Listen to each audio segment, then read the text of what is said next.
यह भारत का वो कुंड है जहां भगवान परशुराम ने अपनी मां की हत्या करने के बाद अपने हाथ से चिपकी हुई कुल्हाड़ी से मुक्ति पाई थी।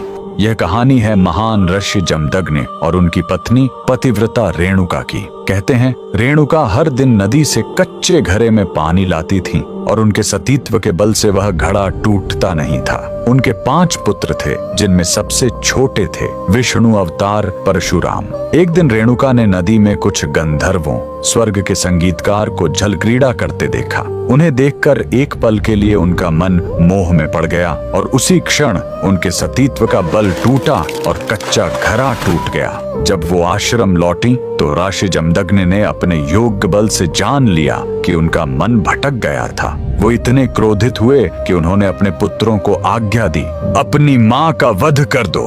जब चारों बड़े भाइयों ने मना कर दिया तो क्रोधित पिता ने उन्हें तुरंत पत्थर बन जाने का श्राप दे दिया। इसके बाद परशुराम ने पिता की आज्ञा को अपना धर्म समझा। उन्होंने भारी मन से अपनी कुल्हाड़ी उठाई और अपनी ही मां का सिर धड़ से अलग कर दिया। उनकी आज्ञाकारिता से प्रसन्न होकर जमदग्नि ने वरदान मांगने को कहा। परशुराम ने तुरंत अपनी मां को फिर से जीवित करने और साथ ही पत्थर बन चुके अपने चारों भाइयों को भी मुक्त करने का वर मांग लिया। सब फिर से जीवित हो गए, मानो कुछ हुआ ही ना हो। लेकिन कहानी यहीं खत्म नहीं हुई। मातृ हत्या का पाप उस कुल्हाड़ी पर एक दाग की तरह चिपक गया और वो उनके हाथ से अलग ही नहीं हो रही थी। उस पाप से मुक्ति पाने के लिए वह दर दर भटकते रहे, लेकिन कोई भी तीर्थ उस कुल्हाड़ी को छुड़ा नहीं सका। अंत में वह पहुंचे पूर्वी हिमालय की लोहित नदी के किनारे और जैसे ही उन्होंने इस कुंड के जल को छुआ, चमत्कार हुआ। कुल्हाड़ी अपने आप उनके हाथ से छूट गई। यही पवित्र स्थान आज अरुणाचल प्रदेश में परशुराम कुंड के नाम से जाना जाता है। आज भी